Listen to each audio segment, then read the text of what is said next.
എല്ലാവർക്കും നമസ്കാരം. പുതിയൊരു വീഡിയോയിലേക്ക് സ്വാഗതം. 2026 നടക്കാൻ പോകുന്ന കേരള നിയമസഭാ ഇലക്ഷനിൽ നിലവിലുള്ള കോൺഗ്രസിന്റെ 7ഓളം MP-മാർ മത്സരിക്കും എന്നുള്ളൊരു വാർത്ത കഴിഞ്ഞ ദിവസം പുറത്തു വന്നിട്ടുണ്ടായിരുന്നു. അപ്പോൾ ഇവർക്ക് ധരിച്ചു വെച്ചിരിക്കുന്നത് 2026 ജനങ്ങൾ പിണറായി വിജയനെ തൂത്തെറിയുമെന്നും UDFന്റെ ഭരണമായിരിക്കുമെന്നാണ് ഇവർ സ്വപ്നം കാണുന്നത്. അങ്ങനെ വരികയാണെങ്കിൽ എങ്ങനെയെങ്കിലും ചുളൂര് മന്ത്രിസ്ഥാനം അടിച്ചെടുക്കാൻ വേണ്ടിയിട്ടാണ് ഇവർ MP സ്ഥാനം രാജിവെച്ചിട്ട് നിയമസഭയിലേക്ക് മത്സരിക്കാൻ ഒരുങ്ങുന്നത്.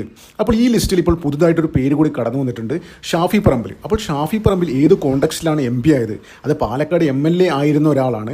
പാലക്കാട് എന്താ പറയുക, ഒരു ഉപതെരഞ്ഞെടുപ്പ് അടിച്ചേൽപ്പിച്ചിട്ടാണ് ഷാഫി വടകരയിലിട്ട് പോയത്. അപ്പോൾ ഇപ്പോൾ പുറത്തു വരുന്ന ഏറ്റവും പുതിയ റിപ്പോർട്ട് പ്രകാരം പാലക്കാട് കോൺഗ്രസിൽ വലിയൊരു കലാപം പൊട്ടിപ്പുറപ്പെട്ടിരിക്കുകയാണ്. അപ്പോൾ അതിന് കാരണക്കാരൻ ഈ ഷാഫി പറമ്പിലാണ്. അപ്പോൾ ഷാഫി പറമ്പിൽ വടകരയിലിട്ട് മത്സരിക്കാൻ പോകുന്ന സമയത്ത് തന്നെ നേതൃത്വത്തിൻ്റെ അടുത്ത് പറഞ്ഞിട്ടുണ്ടായിരുന്നു, അതായത് എനിക്ക് പാർലമെന്റിലോട്ട് പോകാൻ ഇഷ്ടമില്ല, എനിക്ക് കേരള രാഷ്ട്രീയത്തിൽ തന്നെ തുടരാനാണ് താല്പര്യം. പക്ഷേ നേതൃത്വത്തിൻ്റെ നിർബന്ധത്തിന് വഴങ്ങി, അതായത് രാഹുൽ ഗാന്ധി നിർദ്ദേശം നൽകിയിരുന്നു, അത് മാക്സിമം സീറ്റ് കേരളത്തിൽ പിടിക്കണം, 2024 എന്താ പറയുക UPA സർക്കാരായിരിക്കും അധികാരത്തിൽ വരിക, അങ്ങനെയാണെങ്കിൽ ഷാഫിക്ക് ഒരു മന്ത്രിസ്ഥാനമൊക്കെ കിട്ടുന്നില്ല ഒരു പ്രചരണം ആ സമയത്ത് ഉണ്ടായിരുന്നു. അപ്പോൾ വലിയ രീതിയിൽ മാധ്യമങ്ങൾ പ്രചരണം ഉണ്ടായിരുന്നു, രാഹുൽ ഗാന്ധിക്ക് അടുത്ത് പ്രധാനമന്ത്രി. പക്ഷെ ഒന്നും നടന്നില്ല. പൂർവാധികം ശക്തിയോടെ നരേന്ദ്രമോദി സർക്കാർ, മൂന്നാം നരേന്ദ്രമോദി സർക്കാർ അധികാരത്തിൽ വന്നു. അപ്പോൾ ഷാഫി അന്ന് പാലക്കാട് വിട്ടിട്ട് ഇപ്പോൾ വടകരയിലോട്ട് പോകുമ്പോൾ എന്താ പറയുക, ഷാഫിയുടെ ഏറ്റവും അടുത്ത സുഹൃത്തായ രാഹുൽ മാങ്കൂട്ടത്തെയാണ് അവിടെ സ്ഥാനാർത്ഥിയായി നിർദ്ദേശിച്ചതും അവിടെ നിർത്തി വിജയിപ്പിച്ചതും. അപ്പോൾ അതിന് പല പല കാരണങ്ങളുണ്ട്. ആ സമയത്ത് തന്നെ വലിയ വലിയ അഭ്യൂഹങ്ങളുണ്ടായിരുന്നു. ഇതൊരു പ്രീ പ്ലാൻഡ് പരിപാടിയാണ്. അതായത് ഷാഫിക്ക് പാർലമെന്റിലോട്ട് പോകാൻ, വടകരയിലോട്ട് മത്സരിക്കാൻ താല്പര്യമില്ല. ഭാവിയിൽ 2026 നടക്കുന്ന നിയമസഭാ ഇലക്ഷനാണ് ഷാഫിക്ക് കണ്ണ്. അപ്പോൾ അങ്ങനെയാണ് ജില്ലയിൽ തന്നെ, പാലക്കാട് ജില്ലയിൽ തന്നെ ഒരുപാട് കഴിവുള്ള യുവാക്കൾ ഉണ്ടായിട്ട് പോലും പത്തനംതിട്ടയിലെ രാഹുൽ മാങ്കൂട്ടത്തിനെ കൊണ്ടുവന്ന് ഇവിടെ മത്സരിപ്പിച്ചത്. അതായത് 2026 തനിക്ക് മത്സരിക്കാൻ വേണ്ടി തന്നെയാണ്. ഷാഫി ഇതൊക്കെ മുൻകൂട്ടി കണ്ടിരുന്നു. അതായത് പെട്ടെന്ന്, അതായത് ഇവിടെ എന്താ പറയുക, പാലക്കാടേക്ക് വന്നു കഴിഞ്ഞാൽ ഷാഫിയെ രാഹുൽ മാങ്കൂട്ടത്തിനെ മാറ്റിയിട്ട് ഷാഫിക്ക് അവിടെ മത്സരിക്കാൻ പറ്റുമെന്ന്. അപ്പോൾ ഇത് മൊത്തത്തിൽ കോൺഗ്രസിൻ്റെ ഉള്ളിൽ തന്നെ വലിയൊരു ചർച്ചയുള്ള കാര്യമാണ്. അപ്പോൾ ഇതുമായി ബന്ധപ്പെട്ട് വേറെ ന്യൂസ് കഴിഞ്ഞ ദിവസം പുറത്തു വന്നിരുന്നു. ഈ ഷാഫിയുടെ അനുയായികളെ കൂട്ടിയിട്ട് വലിയൊരു ചർച്ച നടത്തി. അതായത് അവർ ഷാഫി ലക്ഷ്യം വെക്കുന്നതെന്ന് വെച്ച് കഴിഞ്ഞാൽ പാലക്കാട് മത്സരിക്കാൻ വേണ്ടി 2026. അപ്പോൾ ഇതിനെതിരെ സന്ദീപ് വാര്യർ സംസ്ഥാന നേതൃത്വത്തിന് പരാതി നൽകിയിട്ടുണ്ട്. അപ്പോൾ ഈ സന്ദീപ് വാര്യർ തന്നെ വലിയ രീതിയിൽ എതിർപ്പ് ഉയർത്തിയിട്ടുണ്ട്. അതായത് പാർട്ടിക്കകത്ത് അതായത് MLA ആയിരുന്ന ഒരാൾ MP ആകാൻ പോയി. അപ്പോൾ ആ MPക്ക് വീണ്ടും എന്താണ്ട് MP സ്ഥാനം രാജിവെച്ചിട്ട് മന്ത്രിയാകാൻ വരണം. അപ്പോൾ ജനങ്ങൾ ഇതെങ്ങനെ എത്രത്തോളം അക്സെപ്റ്റ് ചെയ്യും?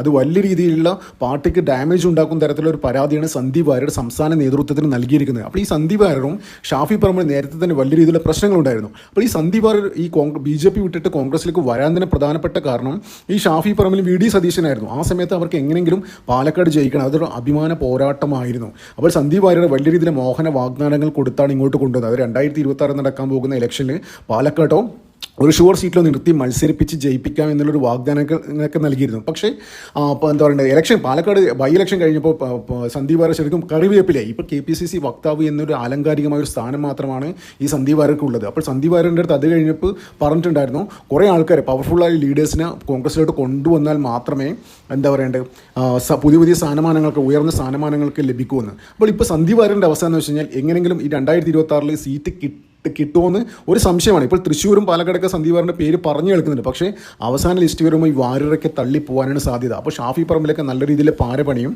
അപ്പോൾ ഷാഫി പാലക്കാട്ട് വരുന്നവരോട് സന്ദീപ് വാര്യർ എന്താ പറയുക ഒട്ടും താല്പര്യമില്ല. അപ്പോൾ സന്ദീപ് വാര്യറും പാലക്കാട്ട് ഒരുവിധം കോൺഗ്രസ് പ്രവർത്തകരും സംസ്ഥാന നേതൃത്വത്തിന് പരാതി നൽകിയിരിക്കുകയാണ്.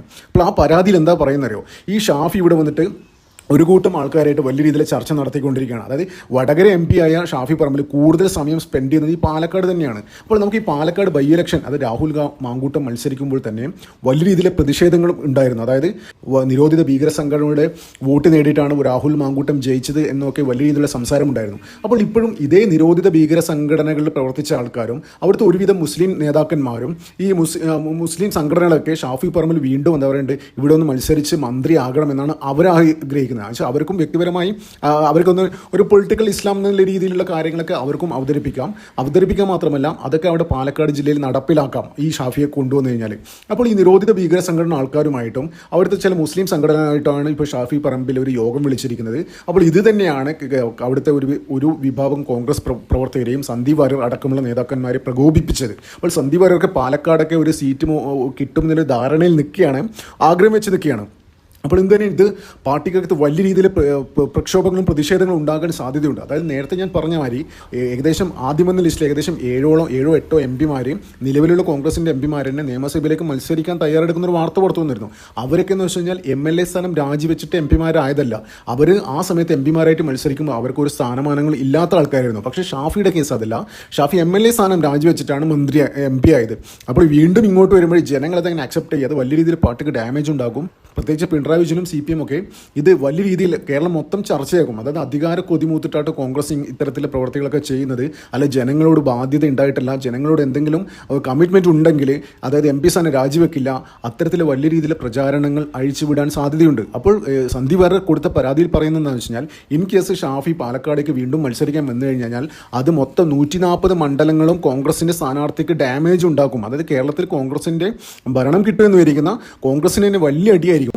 കോൺഗ്രസ് വിചാരിക്കുന്നത് ഞങ്ങൾക്ക് ഭരണം കിട്ടുമെന്നാണ്. പക്ഷേ ഈ ഒരു ഈസി വാക്കോറോ അങ്ങനെ ഒരു സാധ്യത വളരെ കുറവാണ്. ഏകദേശം ഒരു ബലാബലം BJP ഒരു 10 സീറ്റ് പിടിച്ചാൽ പോലും ഇവിടെ കേരള രാഷ്ട്രീയം തകിടം മറിയും. അപ്പോൾ ആർക്കും ഒരു ഭൂരിപക്ഷം ഇല്ലാത്തൊരു അവസ്ഥ ഉണ്ടായിക്കഴിഞ്ഞാൽ കേരള രാഷ്ട്രീയം എങ്ങോട്ട് പോകുമെന്ന് പറയാൻ പറ്റില്ല.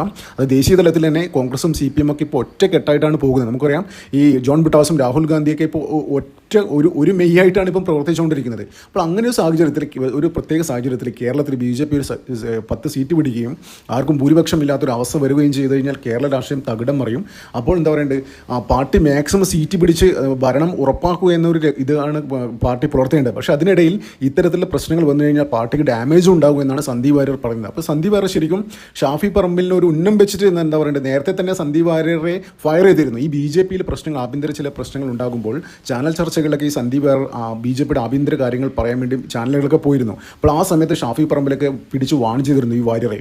അതായത് താൻ BJPക്ക് അകത്ത് നടക്കുന്ന ആഭ്യന്തര കാര്യങ്ങൾ അതിന് കമൻറ്റ് ചെയ്യാൻ പോകണ്ട, കോൺഗ്രസ്സുകാരനായിട്ട് നിന്നാൽ മതി എന്നുള്ളൊരു ഫയറിങ് അന്ന് കൊടുത്തിരുന്നു. ആ സമയത്തൊക്കെ പാലക്കാടൊക്കെ വലിയ രീതിയിൽ ചർച്ചയുണ്ടായിരുന്നു. അപ്പോൾ സന്ദീപ് വാര്യർക്ക് നല്ല ചൊറുക്കുണ്ടെന്ന് വെച്ച് കഴിഞ്ഞാൽ തനിക്ക് ഒരുപാട് മോഹന വാഗ്ദാനങ്ങൾ ചെയ്തിട്ടാണ് ഇങ്ങോട്ട് കൊണ്ടുവന്നത്. അപ്പോൾ ആവശ്യം കഴിഞ്ഞപ്പോൾ കറിവേപ്പിലാക്കി മാറ്റി. ഈ KPCC വക്താവ് എന്നൊരു സ്ഥാനം കൊണ്ടൊന്നും വാര്യർ തൃപ്തിപ്പെടുന്നില്ല. അപ്പോൾ എന്തിനാലും ഈ ഷാഫി പറമ്പിൽ അടിക്കാൻ കിട്ടിയ ഈ ഒരു അവസരം സന്ദീപ് വാര്യർ നന്നായിട്ട് ഉപയോഗിക്കും. ഈ അടുത്ത കാലത്ത് രാഹുൽ മാങ്കൂട്ടവുമായി ബന്ധപ്പെട്ട ഒരു കേസും സന്ദീപ് വാര്യറാണ് പുറത്തുവിട്ടത്. അത് രാഹുൽ മാങ്കൂട്ടം ഒരു ചാനൽ യുവതിക്ക് ഗർഭം ഉണ്ടാക്കി എന്ന് പറഞ്ഞ ഒരു ഇതുണ്ട്. അപ്പോൾ ഇതൊക്കെ ശരിക്കും മാധ്യമങ്ങൾക്കും അവിടുത്തെ മറ്റുള്ള പാർട്ടിക്കാർക്കൊക്കെ ചോർത്തി കൊടുത്തതിൽ സന്ദീപ് വാര്യർക്ക് നല്ല രീതിയിൽ ഒരു പങ്കുണ്ട്.